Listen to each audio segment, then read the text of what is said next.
if you think about what the reversal of this table is telling us, we see that here we have a table for y equals 5 to the x.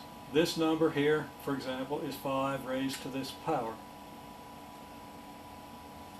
Since to get the log to the base 5 function, we would reverse the columns, we say that log to the base 5 of y equals x.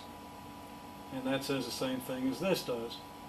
Log to the base 5 of 0.2 is negative 1 because 5 to the negative 1 is 0.2. And of course, if we look over at this table, we see log to the base 5 of 0.2 is negative 1. This is the log to the base 5, and this is the number of which we're taking the log. Okay?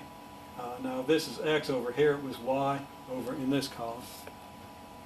And again, think about how the reversal tells us this. That, for example, if y equals 5 squared, which is 25, then log to the base 5 of that number of 25 has got to equal 2. Okay? If 25 is 5 to the second, then the log of 25 is 2, as we see over here. If we take 25, its log in this column is 2. That's our definition, actually, of a logarithm. So we say that 5 raised to the x equals y is equivalent to log to the base 5 of y equals x. Now this will be true for any base. If this was 10 to the x equals y, then we'd say log to the base 10 of y equals x. If this is e to the x equals y, it's equivalent to saying log to the base e of y equals x.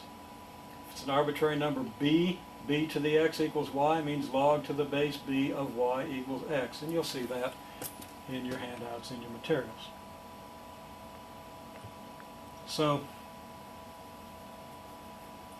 another property is the inverse function property. Remember that we said that the log and the power function, the exponential function, were inverses of each other. This means 5 raised to the log 5 of x equals x. Now this is what we experienced last time, for example, with the square root. Remember with the calculator, if we put an x in and squared it, and then took the square root, then as long as x was a positive number, that's what we got back when we took the square root, wasn't it? Or if, well, that's good enough. The square root and the squaring function are inverses. If we apply the square root to the squaring function, we get x back. That's true with any pair of inverse functions. Since 5 and log to the base 5 of x are inverses, then 5 raised to the log 5 of x has to give us back x. This means you take any number and put it into your calculator. Now it has to be a positive number, or you won't be able to take the log.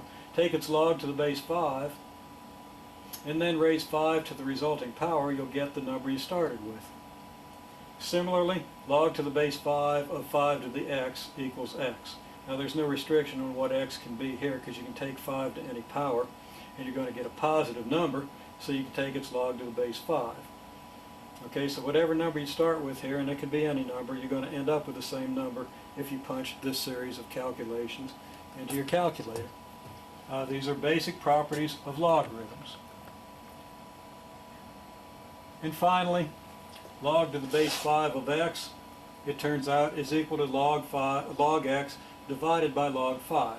That's a very important property. We haven't really proved that property, but let's just use it. Okay, so for example, as an example of this last property, we're going to say that we can calculate log to the base 5 of 17 by this definition up here, by this property that we've asserted.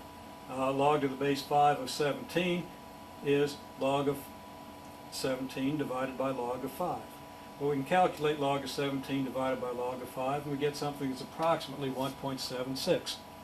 Warning here, don't divide 17 by 5. There's nothing here that says you can divide 17 by 5. You're dividing the log of 17 by the log of 5. You can't just cancel out the logs, because the log is a function, and it's not a linear function. If it was a linear function, you could do that sort of thing.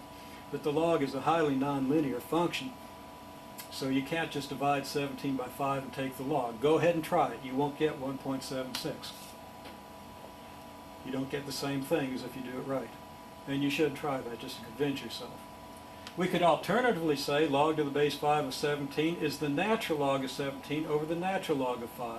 Use the natural log key in your calculator, calculate natural log of 17, divide it by natural log of 5, and you will again end up with 1.76. So it doesn't matter if you use the log, log, or the ln log, you get the same thing.